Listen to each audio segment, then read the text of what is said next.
Hoy voy a hablar bajo el tema simplemente improbable. Mire a dos personas y dígale, simplemente es improbable.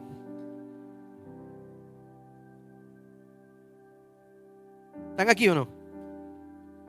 Cuando fui a la palabra del Señor y el Espíritu de Dios comenzó a trabajar en mi corazón, esta palabra que terminó ayer a las no sé cuánto de la madrugada de ayer, el Señor me trajo en este primer libro de Corintios, que si usted va a la Biblia se va a dar cuenta que la composición pastoral de este libro, de esta carta que le está escribiendo el apóstol Pablo a los Corintios, es particular, porque Pablo le está escribiendo a una iglesia en Corinto que tiene algunas particularidades. Primero, Corinto es una ciudad que está marcada por el prestigio. La ciudad de Corinto se ha vuelto una ciudad de pensadores, de negocios, se ha vuelto una metrópolis, y en medio de eso está creciendo una iglesia que está marcada por el impacto de la cultura, una iglesia que es prestigiosa, una iglesia que es elocuente, que ha desarrollado una competencia social, que es reconocida por emplear sabiduría y conocimiento en la manera en la que han estado articulando su fe. Pero una iglesia que ha crecido desde la búsqueda interna por recibir el reconocimiento y el honor del mundo en el que están sitiados. Corinto es una ciudad, si usted lee un poco de historia, se va a dar cuenta que los elementos sociales históricos de cuando se escribe esta carta a los Corintios son particulares, porque Corinto es una ciudad que al volverse una metrópoli en el primer siglo, es una ciudad donde la apariencia importa demasiado, donde el conocimiento es bien valorado, donde la posición pesa, donde la capacidad para impresionar abre puertas. Y en ese contexto es que se está levantando una iglesia que, aunque presume de su espíritu... ¿Están aquí o no? Ok. Es que tanto silencio, ustedes saben que a mí como que me baja el azúcar. En esa dinámica se está levantando una iglesia. El problema de la iglesia de Corinto es que la iglesia de Corinto está siendo permeada, está absorbiendo de la comunidad, está absorbiendo del mundo esa manera de manejarse. Y aunque ellos presumen de una espiritualidad profunda, la preocupación por la que el apóstol Pablo escribe esta carta es porque Pablo está preocupado de cuál es la motivación que está impulsando a los corintios a hacer iglesia. Por eso es que los versos que yo tomé en consideración, el apóstol Pablo comienza diciéndole estas palabras: miren su vocación, evalúen el motor desde donde ustedes están queriendo hacer espiritualidad y vida cristiana. Pablo está tomando un espacio para llevar a esta gente a recordar cómo es que ellos fueron llamados. Mientras yo meditaba en la palabra del Señor, me di cuenta que de manera confrontativa el apóstol Pablo está moviendo la conciencia de la iglesia de Corinto, no para destruir la autoimagen que tiene la iglesia de Corinto, sino buscando ubicarlos correctamente en cuál debe ser la actitud de ellos delante de Dios.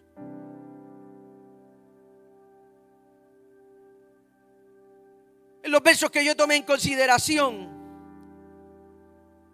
de manera magistral, Pablo está tomando la exhortación y la está conectando, la está aliando al corazón propio del evangelio. El evangelio que en primer lugar nosotros lo hemos recibido por gracia de Dios. Ninguno de los que estamos aquí porque estábamos buscando a Dios. Todos los que estamos aquí porque Dios nos estaba buscando a nosotros. No hay. En esa parte usted dice gloria a Dios y aleluya y esas cosas. Ok, está bien, chévere. Estamos practicando para que usted... Estoy seguro que allá no hace más calor que aquí. Estoy 100% seguro que aquí hace más calor que allá.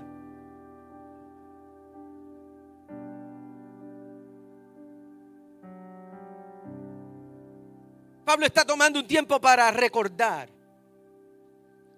que la razón del llamado, que la razón del sí, que la razón del trato, del propósito, de la palabra, no tenía nada que ver con las probabilidades. Pablo no está elogiando la buena capacidad de los cristianos en Corinto. Pablo les está recordando quiénes son. Pablo no está tomando un espacio para decirle, es que ustedes son los mejores cristianos, los más que dominan la doctrina. Ustedes son expertos del conocimiento. Pablo les está diciendo, yo quiero recordarles a ustedes, ¿por qué ustedes están aquí? Ustedes están aquí porque Dios escogió lo peor que podía escoger.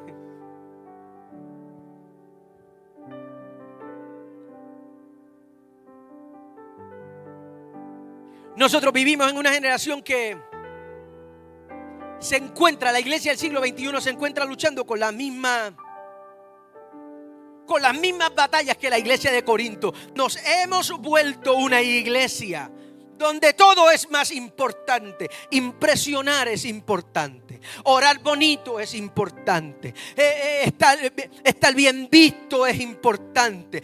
Algunos de nosotros que hemos adquirido algo de experiencia, un poco de conocimiento, que leímos 4 libros, ahora algunos de nosotros hemos desarrollado arrogancia intelectual y una espiritualidad compuesta de un humanismo increíble. Y a nosotros parece que se nos olvida cuál es la razón real, el punto de inicio, ese espacio de convergencia entre la realidad de quienes somos y lo poderoso del llamado de Dios. Y el escritor sagrado toma tiempo para decirle, si a ustedes se les olvidó, yo se los voy a recordar.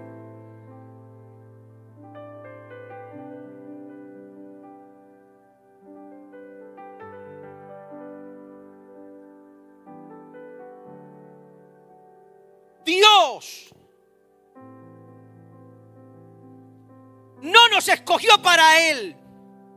¿Puedo ser el pastor de esta iglesia? Ok, chévere. Dios no nos escogió para Él porque hay un potencial dentro de nosotros.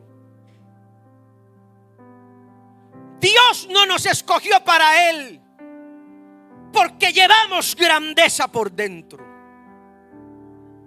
Dios no nos escogió para Él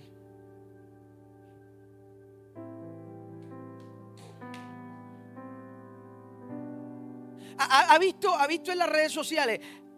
Yo lo veo mucho en las redes de las mujeres empoderadas, lo veo mucho. Es esta imagen de un gato mirándose al espejo y viendo un león del otro lado. ¿Lo ha visto? Claro, como mi mente funciona bien diferente, lo primero que yo digo dentro de mí cuando veo esas cosas es: ¿la gente se habrá dado cuenta que los leones y los gatos no comparten genética? O sea, es mi mente. Este es el problema de nuestra percepción cristiana. Que nosotros pensamos que la obra de Dios lo que pretende generar en nuestro corazón es que cuando nosotros nos miremos en un espejo veamos esa disociación, esa distorsión por dentro.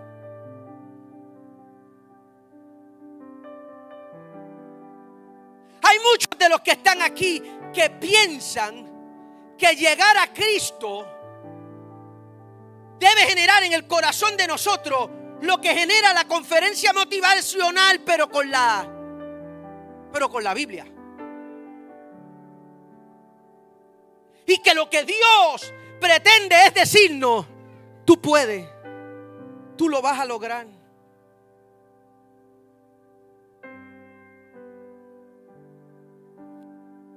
Amigo, en estos días usando una frase de Walt Disney para predicar. Y yo, tantas cosas que están escritas en la Biblia, papi, tú no podías usar un verso de la Biblia. El mensaje decía: si lo puedes creer, lo puedes tener. Señoras y señores, eso suena bonito, pero eso no es el evangelio. Porque esos no son los méritos por los que nosotros fuimos rescatados por Dios.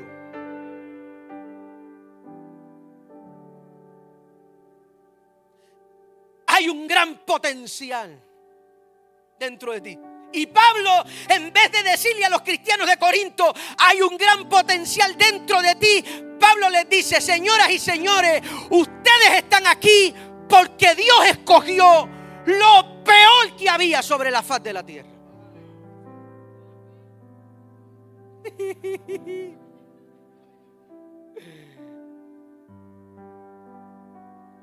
Ustedes están aquí porque Dios escogió a los necios.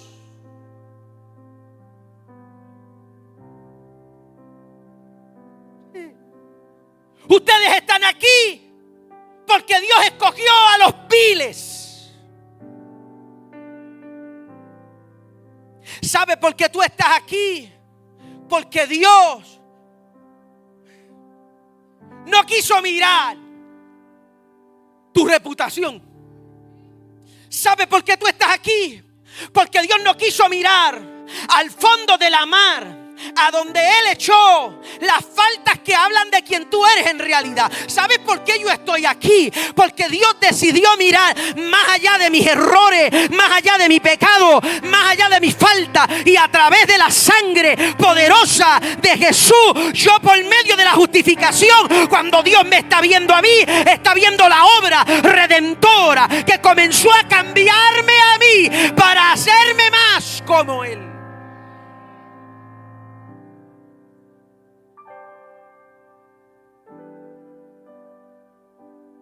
En síntesis, señoras y señores, el nosotros estar aquí era simplemente improbable. Si nosotros miramos de manera retrospectiva a nuestra vida,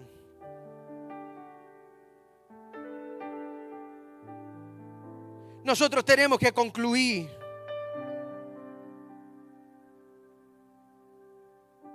que nosotros estamos aquí, número uno, por designio divino.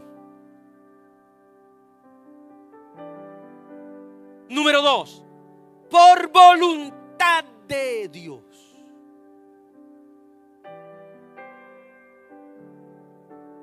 Tú no estás buscando a Dios. Esa cosa que tú crees que es una iniciativa, la puso Dios ahí. La Biblia dice que el que pone el querer como el hacer en el corazón del hombre es Dios. Tú estás buscando a Dios y tú te crees que eso está naciendo de ti. Pero eso de donde está naciendo es de una obra del Espíritu Santo que Dios está generando dentro de ti para que tú seas facultado, para que tu hombre carnal le pueda responder a Dios. Romanos dice que el hombre carnal no entiende las cosas del Espíritu. Lo que eso significa es que nosotros estamos incapacitados para entender, incapacitados para responder, incapacitados para reaccionar. De la única manera en la que respondemos, de la única manera en la que entendemos, es porque Dios tiene un plan.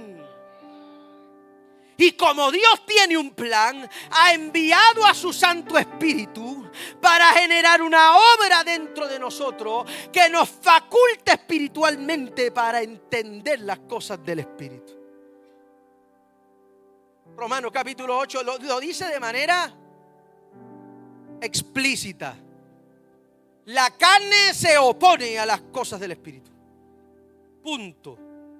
Así que si hay algo dentro de mí que está sintiendo el deseo, es porque el Espíritu está llamando al Espíritu.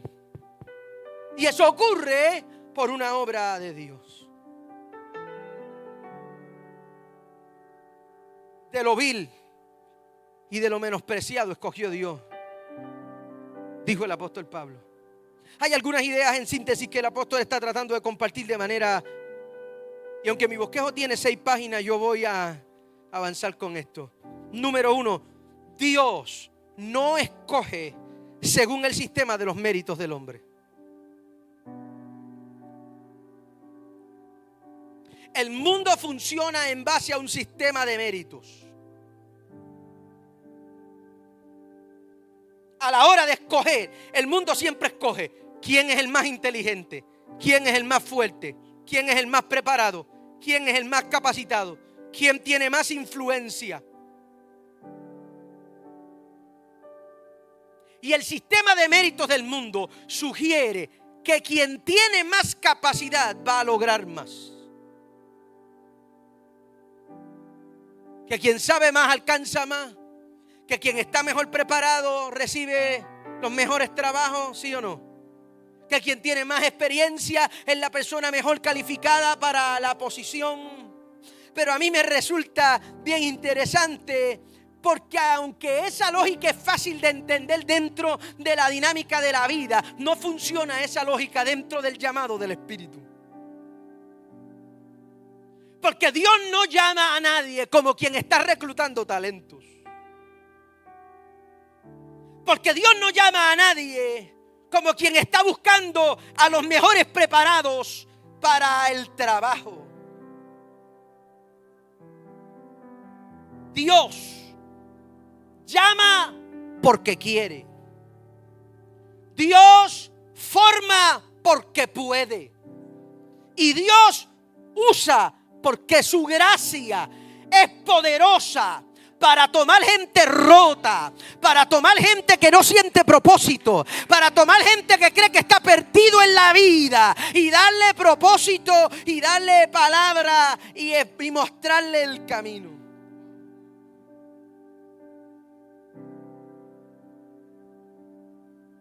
Mientras estaba leyendo dije, me gustaría traer una ilustración y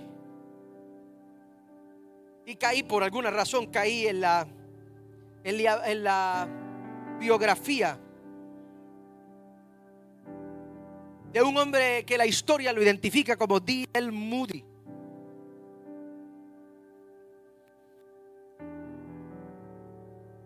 Y la Biblia, la historia identifica a este que era un muchacho joven de algunos 20 y tantos años, como una persona a quien Dios usa en un momento bien importante de la iglesia en los Estados Unidos, y Dios lo usa para traer una revolución, un avivamiento especial en la vida de la iglesia. Pero habían algunas particularidades dentro de la vida de este personaje, a diferencia de otros muchos hombres ilustres en la historia de la iglesia.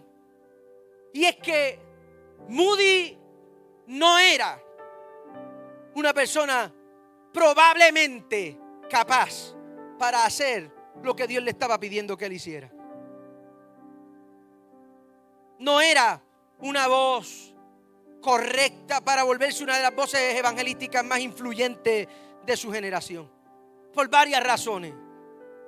No tenía una educación formal en teología destacada. Había comenzado a estudiar en el seminario, pero no había pasado las clases básicas del seminario teológico. No tenía credenciales de ninguna organización denominacional. Y en la época, parte de la apertura de puertas venía de la mano de esa dinámica. La historia establece que intentó unirse a una congregación como pastor por causa de un llamado que consideraba que tenía, y cuando comenzaron a hacerle los exámenes de ingreso al ministerio se colgó en el examen de ingreso al ministerio. No pasó las entrevistas pastorales.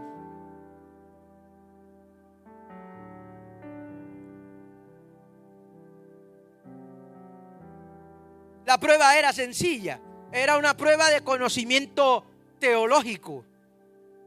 Y hace sentido pensar que si tú piensas ser predicador, tú tienes que conocer las Escrituras.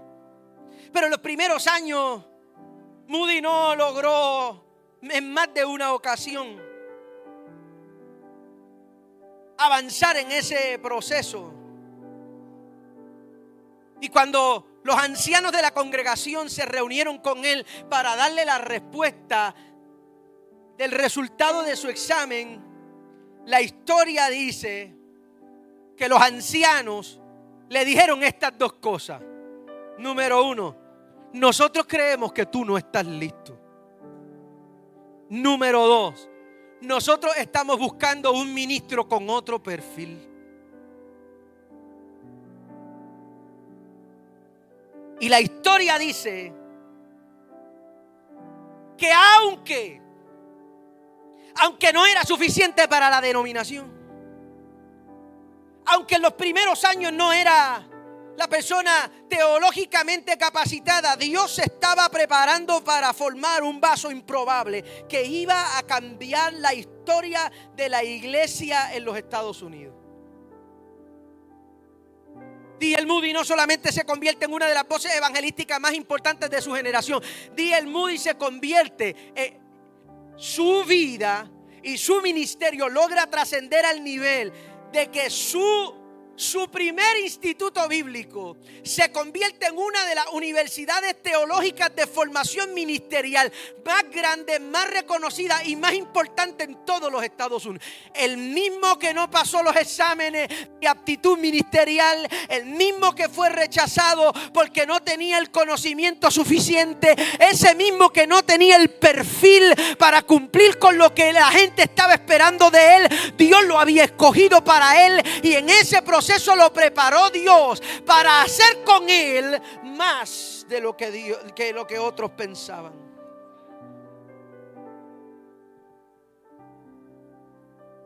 Déjame decirte esto, porque necesito que tú entiendas esto. La debilidad humana no amedrenta al Dios que todo lo sabe para llamar gente para él.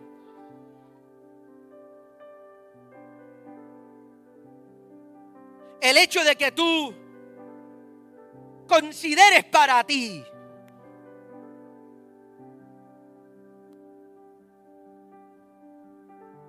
que tú no tienes lo que se necesita, no es un obstáculo para Dios usarte. La razón por la que creo que el Espíritu Santo puso esta palabra en mi corazón es porque cuando yo miro de manera retrospectiva, simplemente Revival era una iglesia improbable. Yo regresé a Puerto Rico después de María. Todo el mundo, todos mis amigos, todos los que hoy me dicen, yo sabía que Dios, esos mismos que me dicen que sabían lo que Dios iba a hacer, cuando yo les dije, mira, mi pastor me dijo que me va a ungir al ministerio y me va a mandar para Puerto Rico, me dijo, pero tú eres loco, ¿para Puerto Rico a qué? Pero si en Puerto Rico no queda nada.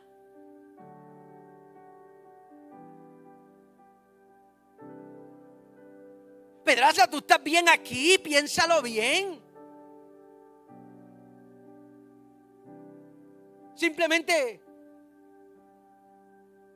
era improbable que yo lograra.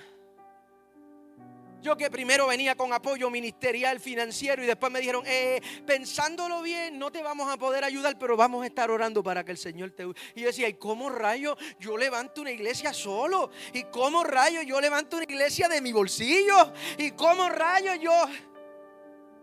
Pues al principio, pues, yo dije, pues, por eso era que decía al principio, yo creía que no se iba a dar. Yo estaba cruzando los dedos para que no se diera, porque me tocaba cantar, recoger la ofrenda que yo mismo ponía así encima del altar. Entonces, simplemente era improbable. Porque dentro de la mente de nosotros, tú te crees que Dios necesita los elementos que te hacen sentir cómodos a ti para Dios cumplir la palabra que Él ha hablado sobre ti. Una de las cosas que yo aprendí con el tiempo es que a la gente que Dios llama hay momentos donde Dios los pone al límite de su inseguridad. Y Dios te llama en el borde del risco. Porque el resultado de eso no depende de tu probabilidad, depende de su suficiencia. tú puedas, depende de que Él puede. No depende de que tú tienes, depende de que Él tiene. No depende de que tú estás solo o estás acompañado, depende de que Él te ha prometido: yo no te voy a soltar hasta que yo haga contigo todo lo que yo he prometido que voy a hacer contigo. Es que como desarrollamos una conciencia de mérito dentro de la dinámica de la iglesia, nosotros pensamos que Dios funciona igual.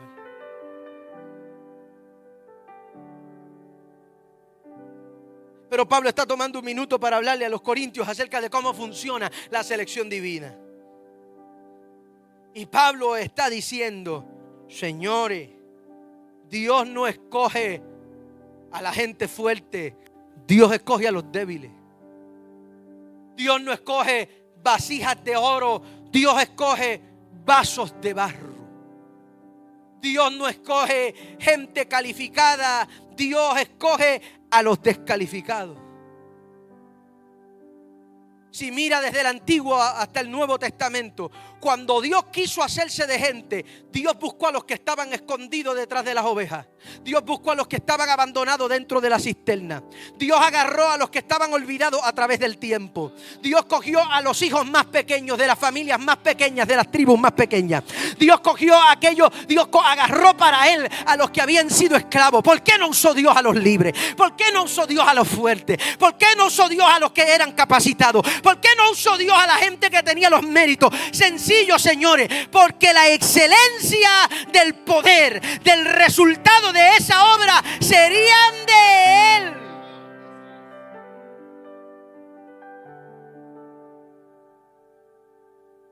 Si usted mira las palabras del apóstol Pablo, voy cerrando.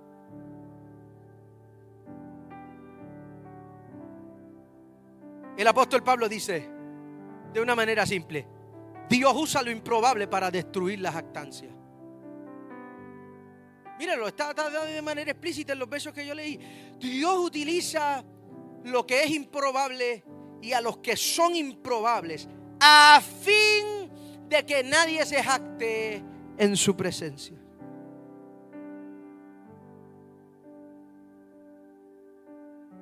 ¿Por qué no se me abre la puerta si yo tengo lo que hace falta? Precisamente por eso.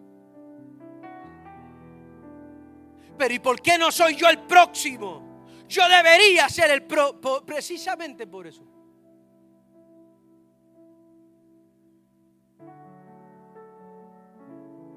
Porque el plan de selección divina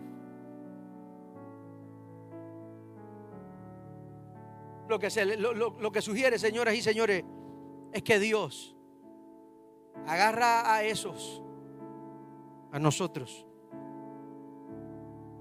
los que no tenemos lo que hace falta, los que no tenemos las posibilidades, los que nos sentimos demasiado rotos en la vida, los que pensamos que para sostener ese proceso de selección divina, cuando Dios manifiesta la encarnación de Cristo, dice la Biblia que queda embarazada una muchacha, no cualquiera, una muchacha de Nazaret. ¿Y qué tiene que ver eso, pastor? Tiene todo que ver, porque cuando Jesús comienza su ministerio, la pregunta de la gente es: ¿de Nazaret puede salir algo bueno? Si usted mira la amplitud de la escritura, cuando Dios selecciona para Él, Dios siempre usa a aquellos que no tienen todo lo que se necesita.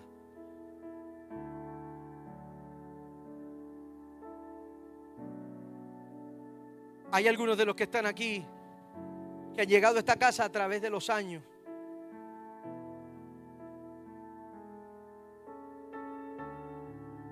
Que han estado luchando con ese sentimiento de incapacidad por causa de una vida rodeada de espacios por méritos.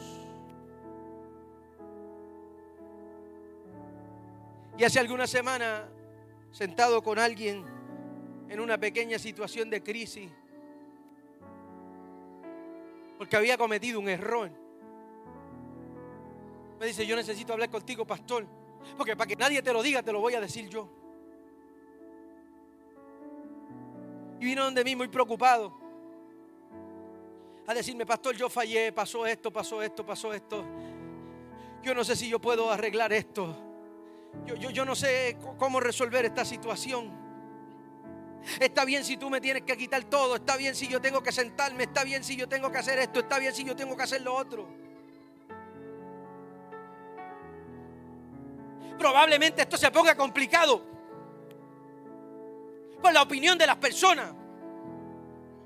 Y después que terminó de hablar y que terminó de llorar, yo le dije: mi amor, si fuera por la opinión de las personas, la primera persona que no debería estar en el ministerio soy yo.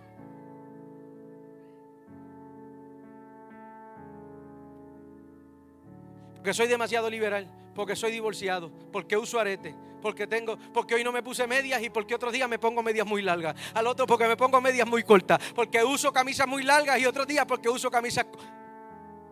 Le dije: escucha lo que yo te voy a decir.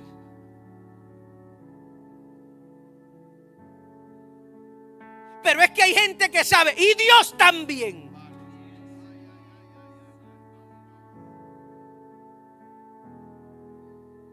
Pastor, es que hay gente que conoce y Dios también lo conoce. Y cuando Dios te llamó, escúchame por favor, cuando Dios te llamó y cuando Dios te escogió, Dios no te escogió bajo ignorancia y por mérito. Dios te escogió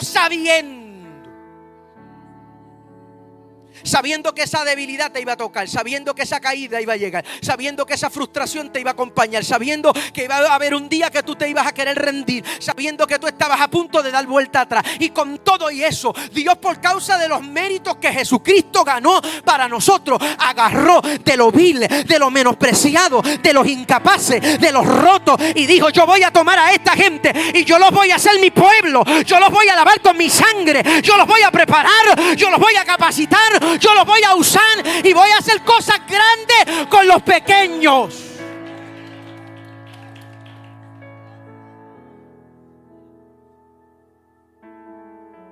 No tengas miedo.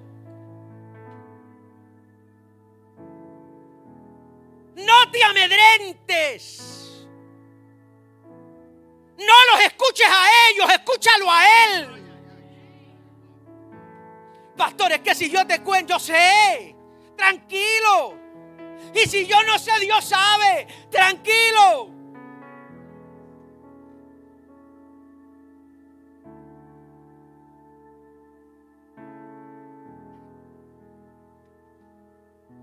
Yo lo he mencionado antes aquí.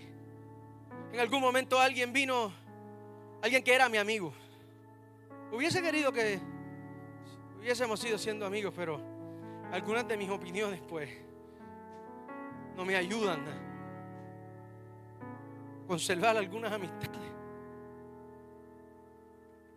Y me llama un amigo preocupado. Yo lo mencioné aquí. Me dice: yo quiero hablar contigo y estoy preocupado porque yo pienso que esa iglesia tuya es demasiado liberal. Esas muchachas se visten como machos. Las mujeres cantan en pantalones. Hay una reverencia, irreverencia en el altar. Sí, porque esto no es un altar, esto es una plataforma, madera de Home Depot. El altar está aquí.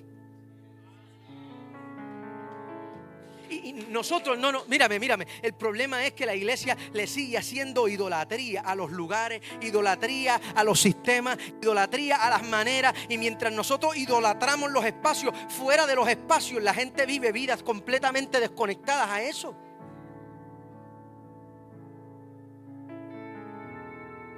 A mí me preocupa porque...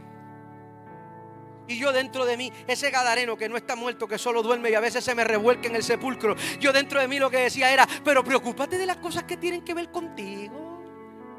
¿No te parece como una mejor idea? Pero como amigo, pues yo...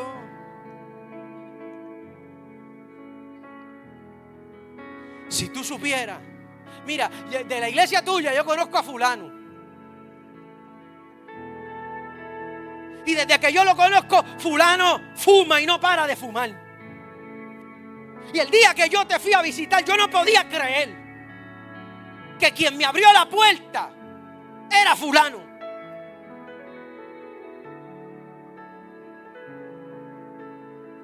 Ahí se dañó la conversación. Ya, párate un momentito.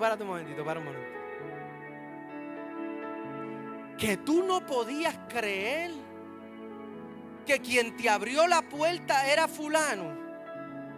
Pues créelo. Porque eso es lo que hace la gracia de Dios. La gracia de Dios.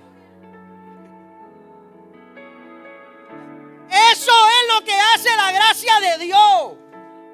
La gracia de Dios agarra a los fumadores y los vuelve servidores. Agarra a los drogadictos y los vuelve predicadores. Agarra a la gente sin reputación y los vuelve ministros. La gracia de Dios agarra a alguien que ha tenido un divorcio, 2 divorcios, 3 divorcios, y Dios los restaura, y Dios los levanta, y Dios los usa, y mañana comienzan a sanar matrimonio, y comienza. Esa es la gracia de Dios. De lo vil y de lo menospreciado, Dios agarra a los improbables y los... ¡Aleluya! Dios agarra a los improbables y los toma para Él.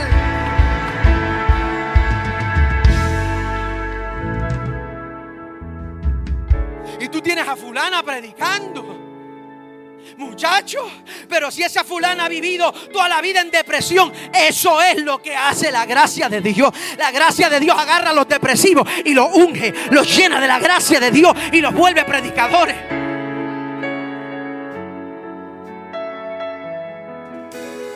Estos 7 años, de lo único que hablan es de nuestra improbabilidad y del poder de nuestro Dios.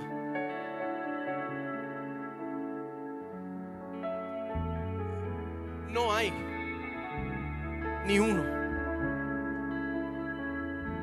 Pablo dice,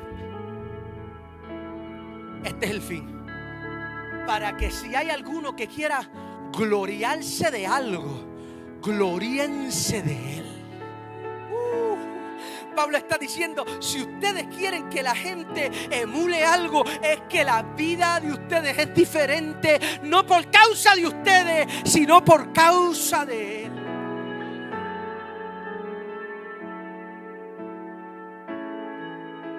Tengo malas noticias para los que esperan que en los próximos años Revival se convierta en un museo de santos. Tengo malas noticias.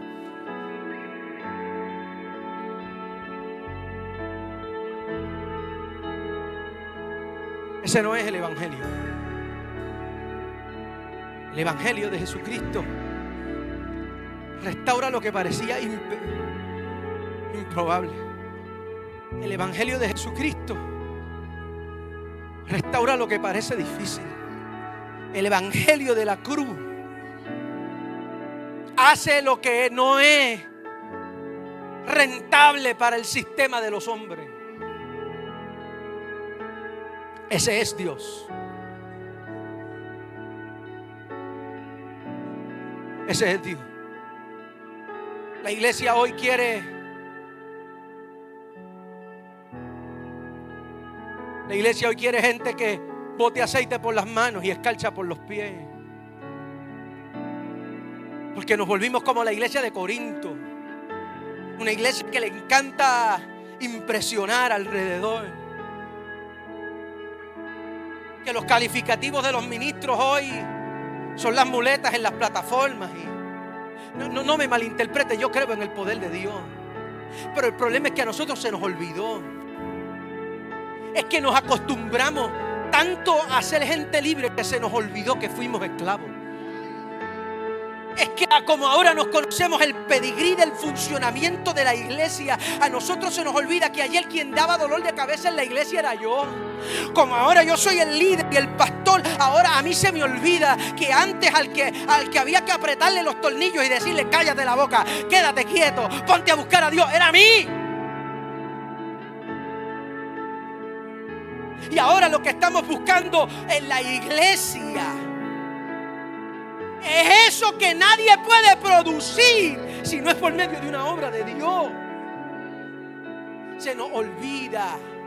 Se nos olvida, señoras y señores, que Dios siembra la semilla y cada semilla tiene su tiempo en cada terreno. Y hay algunos que van a dar frutos muy rápido y hay otros que van a dar frutos un poco lentos, según yo. Y hay algunos que se van a ver los cambios rápidos y hay otros que se van a ver los cambios lentos. Pero no hay una palabra que Dios envíe que regrese a Dios vacía. No hay una semilla que Dios siembre que no florezca. No hay un resultado que Dios hable que no produzca nada. La Biblia dice que cada palabra que sale de la boca de Dios cumple el efecto por el cual es enviado. De que va a producir, va a producir. De que va a crecer, va a crecer. De que Dios lo va a libertar, Dios lo va a libertar. De que Dios lo va a sanar, Dios lo va a sanar. Porque Dios agarra lo que es simplemente improbable y lo hace florecer.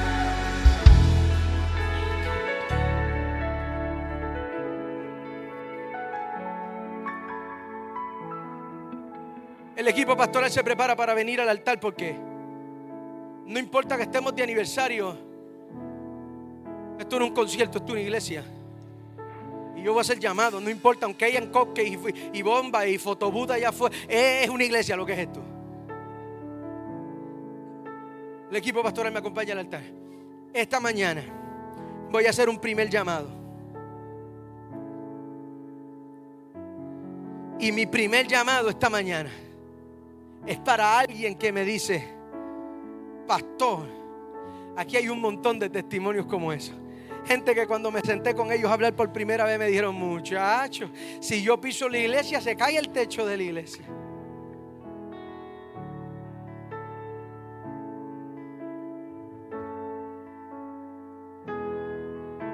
El primer llamado que voy a hacer es un llamado a salvación esta mañana. Gente que me dice: pastor, ¿con quién era que yo hablaba esta semana pasada que me decía: yo jamás en mi vida pensé que alguna vez en mi vida yo iba a ser miembro de una iglesia? Eso hace Dios. Si hay alguien esta mañana que me dice: pastor, yo lo he intentado todo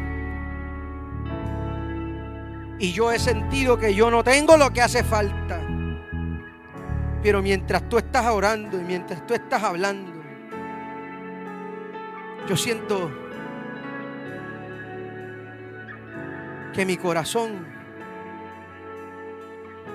se me quiere salir del pecho,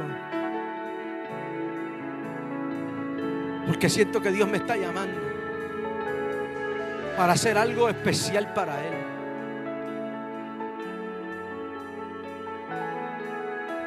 Con los ojos cerrados, la cabeza inclinada esta mañana, llamo al altar a esa gente que me dice: pastor, yo conozco a Dios, pero yo he estado lejos de Dios.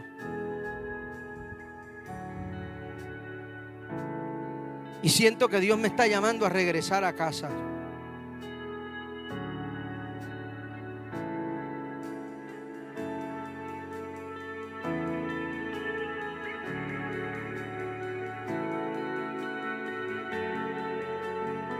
Si hay alguien más, si eres tú, si tú sientes que yo estoy hablando contigo, sal de donde estás a la cuenta de 3 y ven al altar. 1, 2, 3, rápido, rápido, rápido. Alguien más, rápido. Alguien más que sentía que no podía responderle a Dios, porque es que yo he vivido mucho, es que yo tengo muchas historias, es que yo he pasado por mucho, yo he sufrido mucho. Yo no creo que Dios pueda hacer algo conmigo. Dios te está llamando. Dios te está llamando. Dios te está llamando. ¿Alguien más? Dios está tocando a la puerta de tu corazón. Dios quiere hacer contigo cosas que tú mismo no puedes imaginar. ¿Alguien más?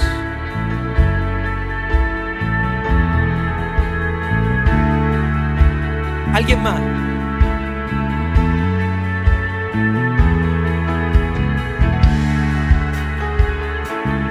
Alguien más. Hay 6 vidas para Jesús esta mañana. Alguien más. Si tú sientes que estás peleando dentro de tu corazón, paso o no paso, Dios te está llamando. Voy o no voy, Dios te está llamando. ¿Será que Dios puede hacer algo conmigo? Dios me trajo esta mañana a decirte, claro que yo puedo hacer algo contigo. ¿Será que Dios puede hacer algo con esto? Dios me trajo para decirte esta mañana, claro que yo puedo hacer algo con eso. ¿Será que Dios puede agarrar a alguien tan roto como yo y hacer algo importante? Dios me trajo a decirte, claro que yo puedo hacer algo.